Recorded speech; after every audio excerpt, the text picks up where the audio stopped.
योगेश बुचके उभा कापला आडवा कापला तरी हा फक्त आशा ताईचाच आहे याची सर्वांनी नोंद घ्यायची। लेखन जरी रस्ता चुकली असती तरी संध्याकाळी त्यांना आपला घरचा रस्ता परत दिसतो। आणि अशाच पद्धतीनं ताईचं मी एकदम जेव्हापासून आम्हाला राजकारण कळत नव्हतं तेव्हापासून ताईंनी आम्हाला सोबत ठेवलेलं आहे आणि इथून पुढेही ताईंच्या सोबत आम्ही आहोत।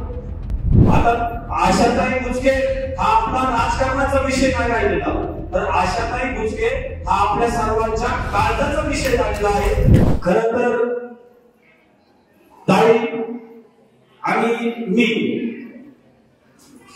या एकच नाण्याच्या दोन बाजू आहेत। अनेक त्या दिवशी वडजमध्ये मला अजय चव्हाण भेटले, म्हणजे की तालुक्यामध्ये तुमच्याबद्दल उलट सुलट चालतं, परंतु मला आज एवढ्या लोकांपुढे सांगायचे की लेखन जरी रस्ता चुकली असती तरी संध्याकाळी त्यांना आपला घरचा रस्ता परत दिसतो।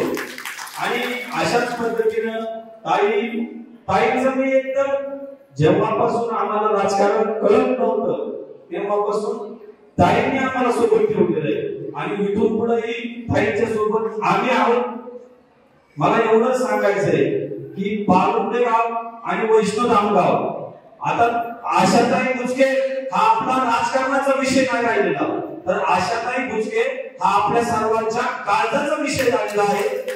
त्यामुळे येणाऱ्या निवडणुकीमध्ये अनेक उमेदवार उभे राहणार आहेत, अनेक लोक त्या ठिकाणी उभे राहणार आहेत, परंतु आपले दोन्ही गावात मिळून आपल्याला येणाऱ्या विधानसभेसाठी आशाताईंच्या पाठीमागे एक दिलाने एक मनाने उभं राहायचंय। त्याचं कारण मी सांगतो की आता महिला या ठिकाणी भरपूर महिला उपस्थित आहेत, तर जे आता मुख्यमंत्री माझी लाडकी बहीण योजना सरकारने जाहीर केलेली आहे, तर त्यामध्ये अनेक कागदपत्र प्रथमतः सरकारने मागवली गेली। त्यामध्ये सर्वात महत्त्वाचा होता तो तहसीलदाराचा उत्पन्नाचा दाखला, तर त्यावर खूप मोठी चर्चा झाली।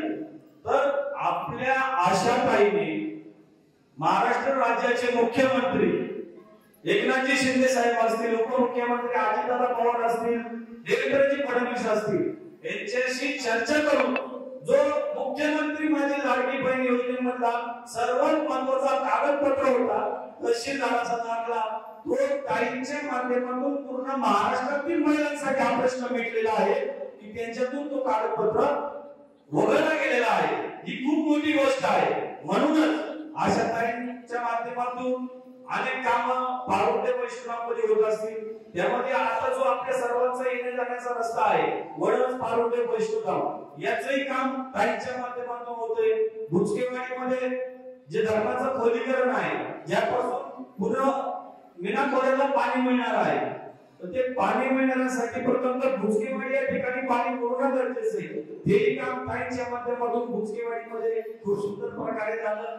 तरी माझी पुन्हा एकदा वैष्णोधाम ग्रामपंचायतचा एक सदस्य म्हणून किंवा एक ग्रामस्थ म्हणून माझी सर्वांना कळकळीची विनंती आहे की ही निवडणूक ताईंसाठी सोपी आहे, त्याच्यासाठी फक्त आपल्याला सर्वांना एकच करायचंय, सर्वांनी आपण एक दिलाने तालुक्यामध्ये आपले जेवढे नातेवाईक असतील, जेवढे आपले संबंध असतील, सर्वांना जरी आपण एक दिलाने एक मुखाने जर सांगितलं की ताईंचं काम हे एका आमदाराला लाजवेल, आशाताई आमदार नाही आहे, परंतु आजही जर आमदार आणि आशाताई यांच्या कामाची जर तुलना केली तर आशाताई नक्कीच आमदारापेक्षा जास्त काम करतायत। आणि जर त्यांना आपण सर्वांनी मिळून आमदार केलं तर निश्चितच ताई नुसतं जुन्नर तालुक्यापुरतं नाही तर महाराष्ट्रात ताईंचं नाव मोठ्या प्रमाणात येऊ शकतं। तर माझी अजून एक विषय की अनेक लोक ताई आपण चर्चा करतात, पण हा योगेश बुचके उभा कापला आडवा कापला तरी हा फक्त आशा ताईचाच आहे याची सर्वांनी नोंद घ्यायची। धन्यवाद। पुन्हा एकदा सर्वांनी माझ्या मागे एक मुलांनी एक दिलाने आवाज द्या, आशाताई बुचके तुम आगे बढ़ो।